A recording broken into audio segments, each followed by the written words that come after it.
Welcome back to the LEC studio, host of the play-in stage. It is game 4, and Damwon have the match point. An expected part of this series, you'd have to admit, from everyone. But it came a little bit later than we otherwise would have thought. And so Loki Esports, they are still in this one. But is there any cheese left in their pantry?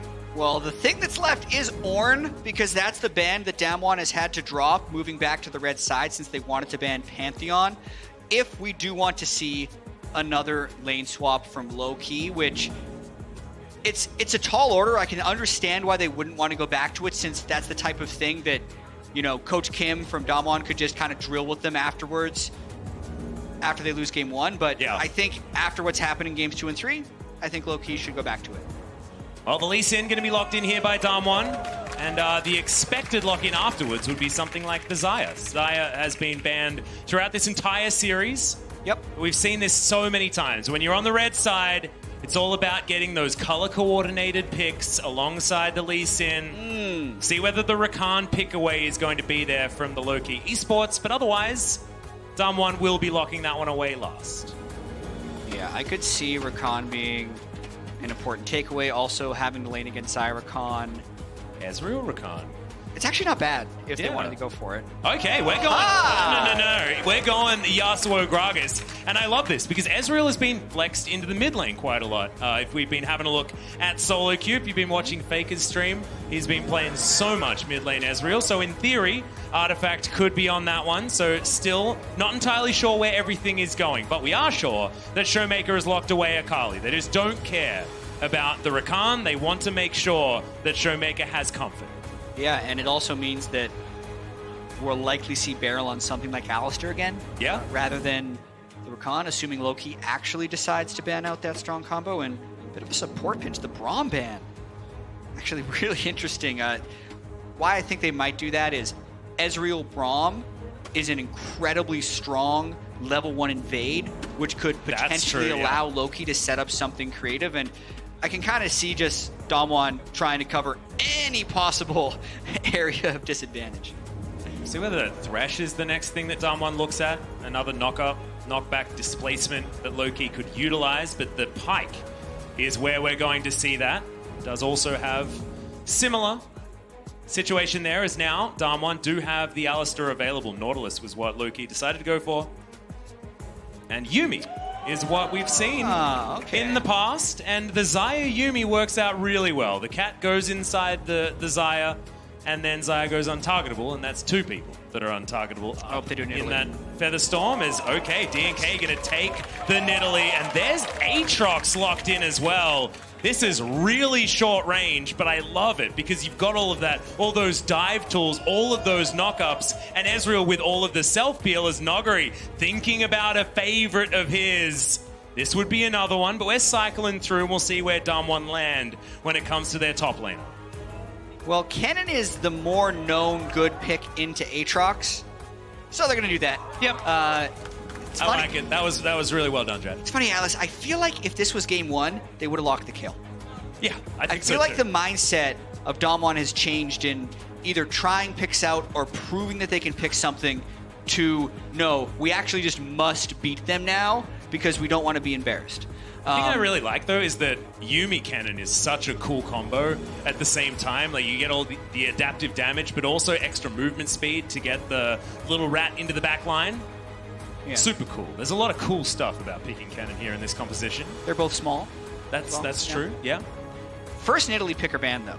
And it's something that I expected to come out from a VCS team. I thought if we didn't get it here, we'd end up seeing it from Levi of GAM Esports in the group stage. But it is a pick that had way more popularity in the VCS than pretty much any other competitive region. And I think it could have worked if they wanted to do something lane swappy with it as well, but it still expect a very high tempo game from DNK's Nidalee. Yeah, we didn't see it in the LCK until the tournament that Damwon actually promoted it in the World's Qualification Gauntlet run.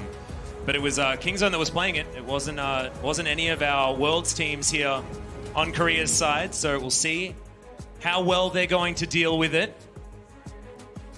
But a fun composition to come out from Low-Key, and I feel like we, in the last game, went away from Low-Key's strategy, away from Low-Key's style with a very sort of, in the mid-game we can get things done, but mainly we're aiming to scale, things like that. That is not what this team is all about. They're all about scrappy fights early. They can do that with the champions that they have now, so let's do it. Let's get into game 4 of the first best of 5 of the play-ins knockout stage. This is do or die for Low-Key Esports. Another Cull. Just Another Klepto. Especially, I'm just thinking like the only way they lose this game is if the Nidalee can set up a camp somewhere and really go at it. Well, I mean, she did make it into the enemy jungle. Canyon got his ward down and switched over to a sweeper. And they know, she's there. The pings are in. And Showmaker's now closing through. You can see all of the base gates. This is so dangerous. All of Damwon are moving.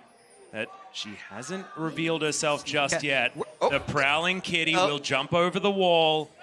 But I think you're going to need a few extra pounces than that. Hani is here, gets the first knock up onto Noguri. A bag of gold? Noguri got a bag of gold and a ward out of that? Really? That is called outplaying your opponent, Jat. That's what that is called. That will be nothing else. That's just wrong. Well, they didn't kill him. They didn't kill him. So DNK is able to slink out of there, but is unable to start on the opponent's red buff. An Artifact lands his first knock-up with the Tornado. Remember that Showmaker was happy to take the Akali into this matchup? Yep. Even the threat of a Gragas Yasuo, right? So even the threat of a devastating mid-jungle synergy gank. Instead, the gank is actually less threatening unless Venus decides to roam up. Venus, of course, formerly a jungler, actually. True. A few years ago. So could theoretically get that mindset back again. Prowling Projectile, meaning that Celebrity's taking a lot of damage here down on the bottom side. Seen Ezreal Gragas do a lot of good things, actually. This combo does need to hit all of their skill shots to be able to hit max damage, though. Feels like Nuclear and Beryl just land a Prowling Projectile, and then Nuclear walks at them and has zoomies for the extra sustain. Frustrating laning combo. Yeah, there was definitely a time earlier on with Yuumi where a lot of pro players would complain that it's kind of unwinnable if you're against the Yuumi, but I feel like there's been a number of nerfs towards that champ that it's much lower presence, at least early on. Yep. Haven't seen the true Garen Yuumi Masters yet to see if that's no longer a viable combo. Well, we have seen a Garen Yuumi, and hopefully we never see that again. Well, Come on. The weird thing, Atlas, is that with how dominant it looked in the LEC, it also felt to me like Nuclear and Beryl just had basically never played it before. It felt a little bit like watching some of the Sonicomps come out at MSI. Yeah. So I think there still is something to it, and I think we'll see more of it, but you actually do have to think about what you're doing as the steal comes in for DNK. Yeah, that was the steal. So blue buff goes over for DNK. Both of these champions with execute damage, but DNK just executing better. Now Nuclear may be in trouble. The barrel comes down, gets a lot of value there as the Aftershock does go off, but Venus had tanked up just enough while it was active. Really good trade there as the Infernal Chains pull Noguri back. Wow, Hani. I think if he had have continued after that, could have been a possible kill, but Flash still available for Noguri. He's going to go back to base now. Still 77 on that Cull. Yeah, but is also 300 gold ahead of Hani's Aatrox, so taking as much use of Kleptomancy as he can, and oh, Canyon, in he comes. DNK is waiting in the wings, but all information is there for Damwon. Q's landing, but not being taken. As, that spear is going to go slightly wide. Feels like a 2v2 lane. As Canyon gets level 4, catches up to DNK at the moment, as you can see. Behind by a camp and a half is Canyon. I actually find it interesting how DNK didn't sit around to soak more experience. I think we're going to see a continued fight here over the Rift Herald as well, so I'll get to that point later. Yep, some isolated 1v1s happening as Q's are being traded across the board. Canyon does get the inside track on DNK, but he's still going to be here. Knockup comes forward, but no level 6 available for Artifact, who now puts up the wind wall. And Damwon are just a little bit too maneuverable with this combo, so they are only taking the fights that they want. Yeah, very hard to land skill shots on them. The thing I was going to point out about Nidalee is a lot of times when I watch Challenger Nidalee games, is they just walk into a lane at red buff and just auto-attack a guy a bunch. Yeah. And then also take the experience, because it's one of the best ways to slingshot yourself ahead of the other jungler, which you can make the argument will be beneficial later on in the game if you can start solo killing the enemy jungler. But because he didn't soak any of the experience, the fact that we're 5.5 minutes in and Nidalee only has 5 more CS than Lee Sin means DNK is actually fairly slow by Nidalee standards. Yeah, and now he's standing on a ward, so continuing to waste a little bit of time. Whereas Canyon on the top side getting that rubber band camp in the Krugs. So Showmaker winning trades here in the mid lane also, which is what he just tends to do. This guy's laning Akali is absurd. He just comes out ahead in situations that he just straight up shouldn't. At the moment, he's behind a bit of farm, but he's collecting a minion wave that was delivered to his turret. We'll see how this goes as we crest that level 6, which both of our mid laners have now hit. Also, Ignite's taken for both mid laners also, so we're wanting to go for some Fido. Some Biffo, if you would. Nuclear is getting pushed in a little bit by the Ezreal Gragas, and really a subdued early game, which I still feel like will favor Damwon fairly heavily, especially looking up into this top lane. 55 of his call already procced. He's got a 600 gold advantage. The most money in the game. Laner. And like, this is why he starts call. This is why he goes Kleptomancy, right? Because this is how he plays, but it's also sometimes feels just so risky.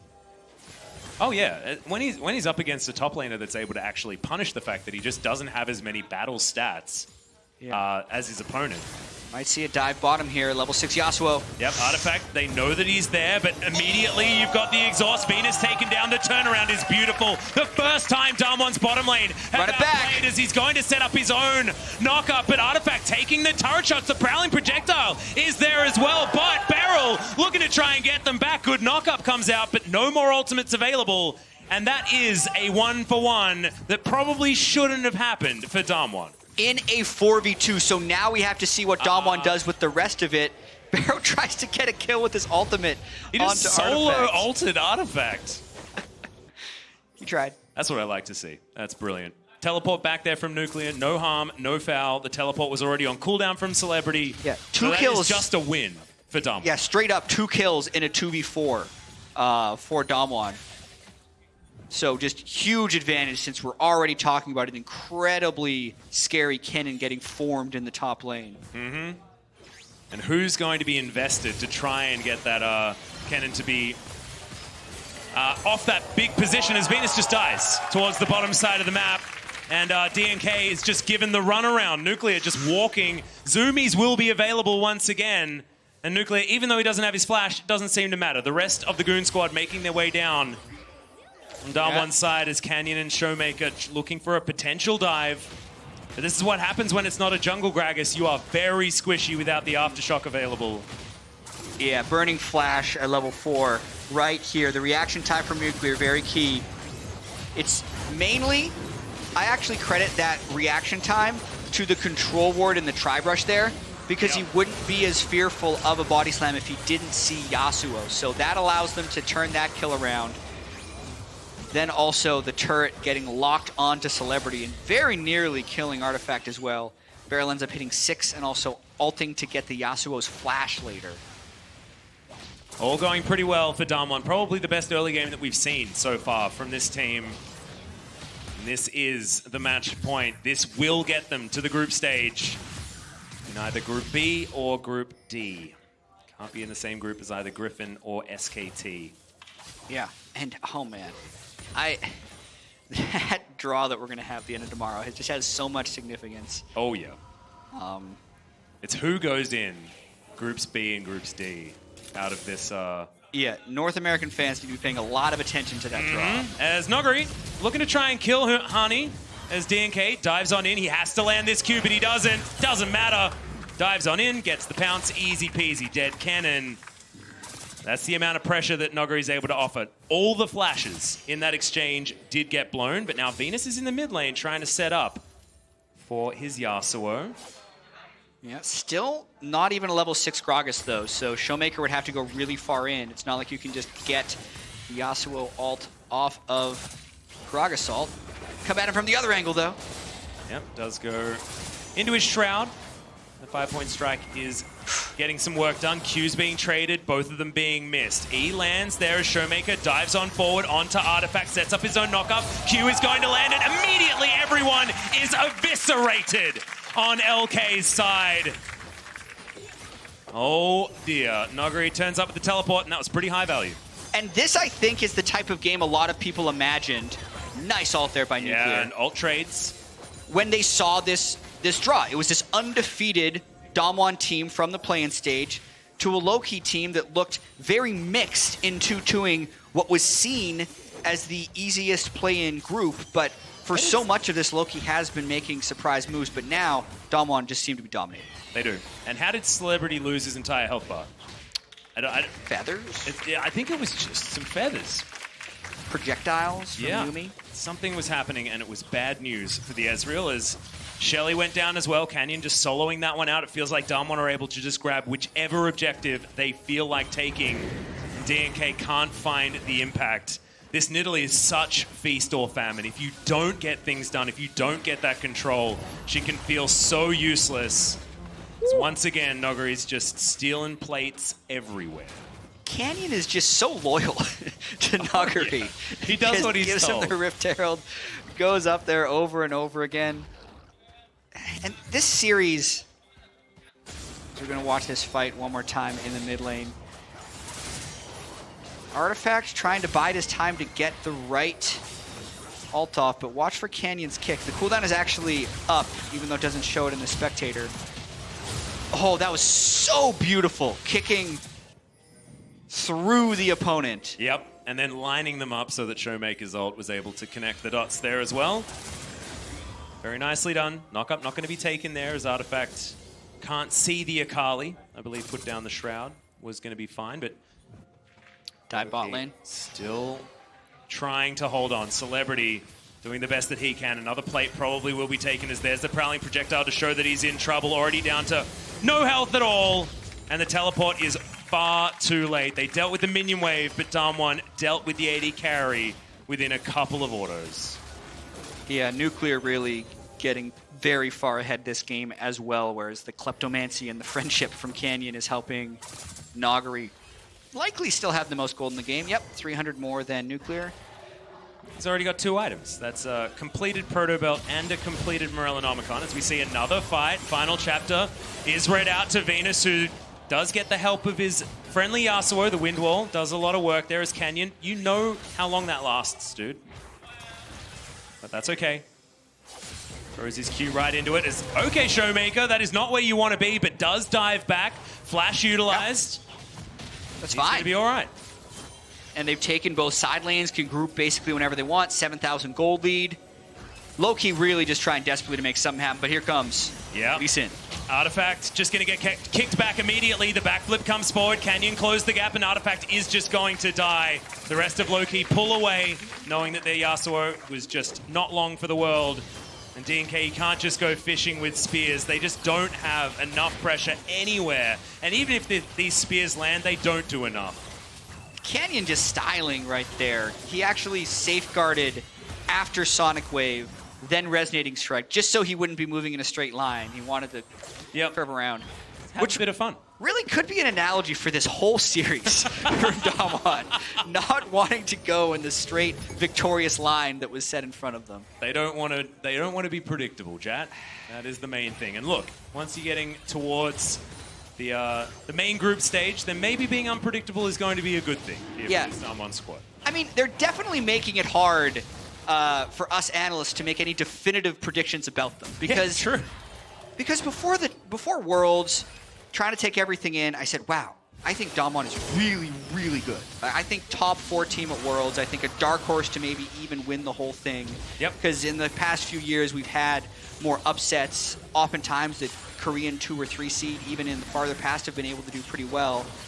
And then they go undefeated in play-in stage, but they have this kind of like lackadaisical early game, and you say, all right, they're warming up. They're warming up after the playing stage. Now this best of 5 will be, hey, like, look out, group stage. Here we come. And also, then they go and lose the first game. Yeah, I know they lose the first game, but then they have the biggest gold lead of the entire play-ins at 15 minutes. Yeah. And so in theoretically, they've finally warmed up. And actually, this is even more scary than it was. But then, just to add to the confusion. Yeah, then I'll go and point out and be like, well, Nagari did teleport away for his team while they were doing Baron. Because that happened in game 3. And he'd be like, and he just kind of randomly dies 3 times a game. Mm-hmm. 2 times a game. That's the power spike. True. Yeah, and he's only died once. This may not actually be good. As Showmaker down towards the bottom side, shoots Hani with his gun, but gets the World Ender out. Yeah. I think that the only thing that really matters about this series is that Damwon wins 3 of 5 games. And I don't feel like they were showing everything. I think they actually tried to show things they weren't comfortable with to throw people off their scent come group stage. And I think at least this game is closer to the level that I feel like Whoa, Showmaker diving on forward. Stopwatch immediately by Venus, and that means that he's in position so that he's not going to survive. Artifact just... He couldn't justify pressing the last breath button even though the cask went out from the dying Gragas. And Nogri now, even these Qs are hurting so much. DNK very squishy on the Nidalee, but still, the 2 items on this very accelerated, very rich cannon are very scary to deal with. True Shot Barrage doesn't require the respect that we see from a lot of our Ezreals. And now over 10,000 gold at 16.5 minutes. We are heading towards perfect game territory minus 2 kills. Jat, it's a perfect game minus 2 kills. You don't keep stats about 2 hitters in baseball. No, to be perfectly honest, actually, hear me out.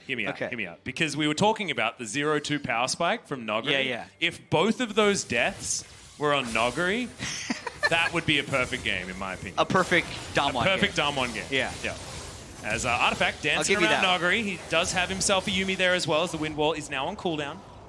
Venus makes his way in.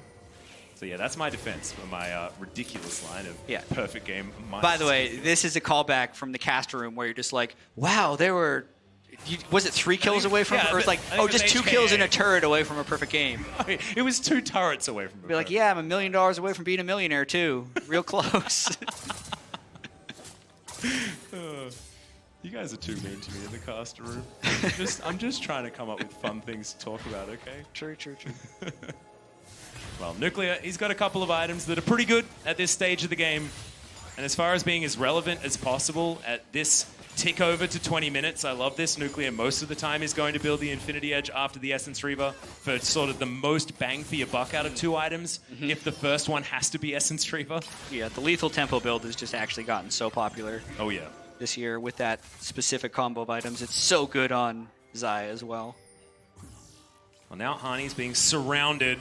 In fact, it feels like everyone is being surrounded. DNK does find that cute spear, but otherwise can't venture into his own jungle. And that is not the life a Nidalee wants.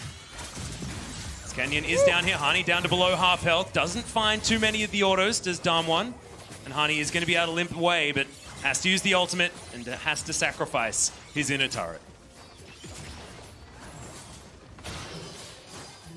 And yep, that's the cat picking up a spell there. Does a bit of damage, but then goes untargetable for the rest of forever.